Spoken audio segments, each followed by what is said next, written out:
Yo, yo, yo! What's up sa mga pinagpala? What's up mga kaguping? So, for today's video, we're gonna unbox this parcel which contains JBL Charge 4, mga kagupings. I bought it from Lazada and we're gonna talk about why ito yung bibilhin nating speaker and nararapat na speaker sa inyong mga rigs rather than this, or this. Let's go! Ikuzo! First of all, mga kagupings, I'm kinda disappointed with our parcel from Lazada kasi ito yung pinapakita ko sa harap ng camera. But when I flip it, oh no! Ano yan? Binutasan. It looks like parang kinuha yung item eh. Kaya, feel ko, baka napalitan yung item, napalitan ng bato, trust issues. I don't know. Let's hope na hindi to napalitan or nasira, na damage. Let's pray for it.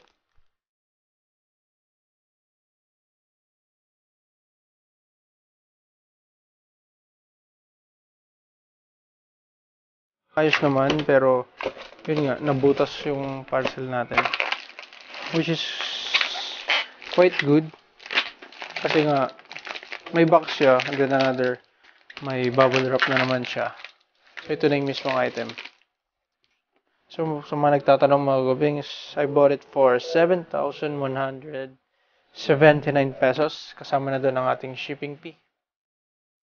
Ayan. So hanapin lang natin. Ayan. So, fully sealed pa siya. Let's open it.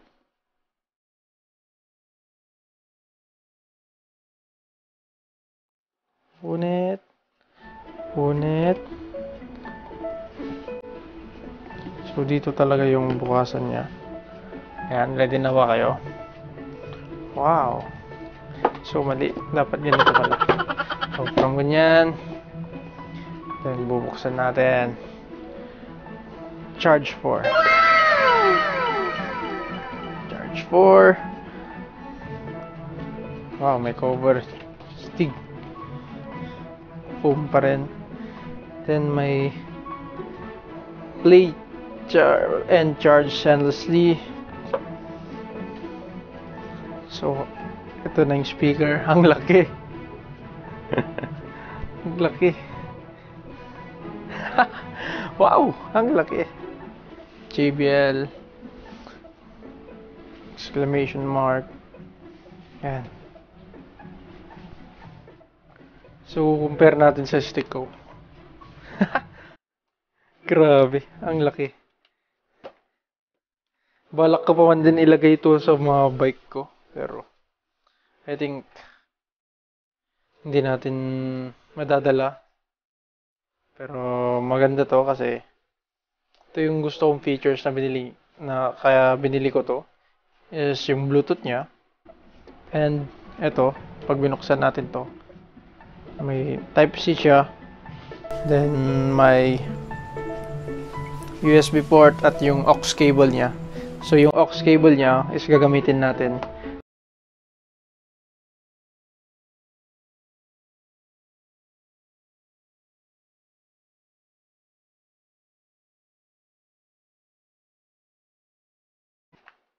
paano buksan to? Ayan.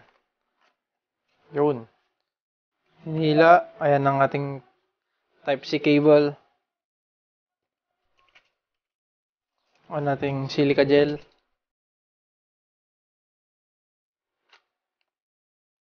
Pwede ko bang i-push to?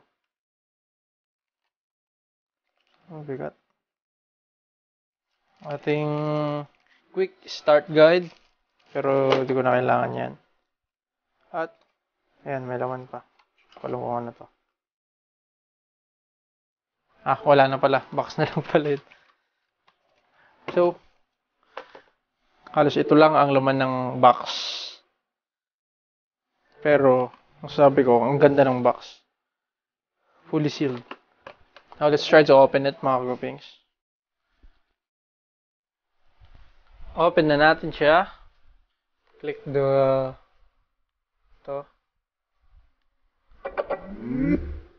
Uy. Narinig niyo yun? Ayan, naghanap siya ng Bluetooth connection. Pero, sa ngayon, wala akong device na pwedeng i-connect dito. Kasi, ginagamit ko ang aking camera for video shooting. So, nakikita natin yung battery percentage. Ayan. Blinking, connecting to. So, eto, di ko alam kung maririnig. Wala siyang sounds.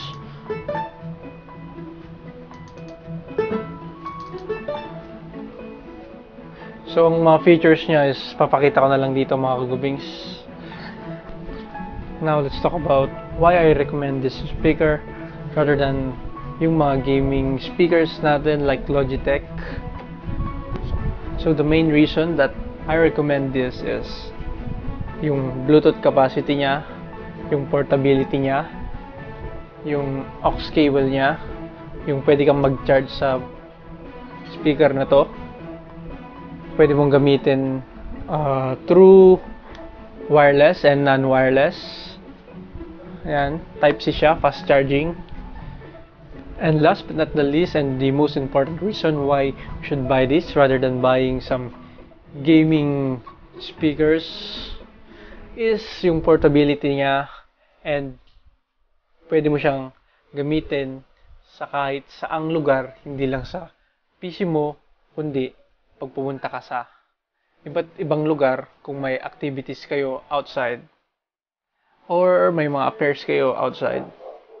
So, pwede nyo dalhin, may practice kayo sa school, may movie marathon kayo with your friends, tapos laptop lang gamit nyo.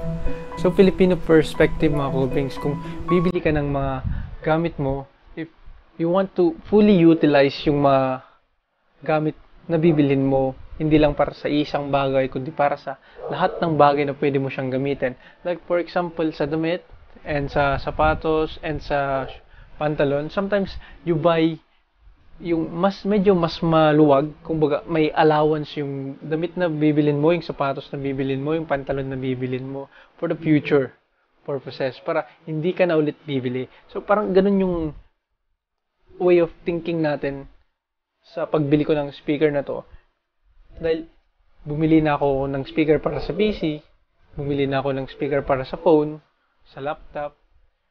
Hindi lang siya para sa lugar ko na to, kundi para din sa outside activities na pwede nating gawin in the near future. So sa mga bago pa sa aking channel, hit that subscribe button, ring that notification bell, thumbs up. Kung may bago na naman kayong natutunan sa akin, the way you thank me is just to hit that subscribe button. Kung na-enjoy nyo naman ang video ko, subscribe button. So, muntik ko na palang makalimutan mga kagupings is waterproof pala to. So, yun lang. Peace out.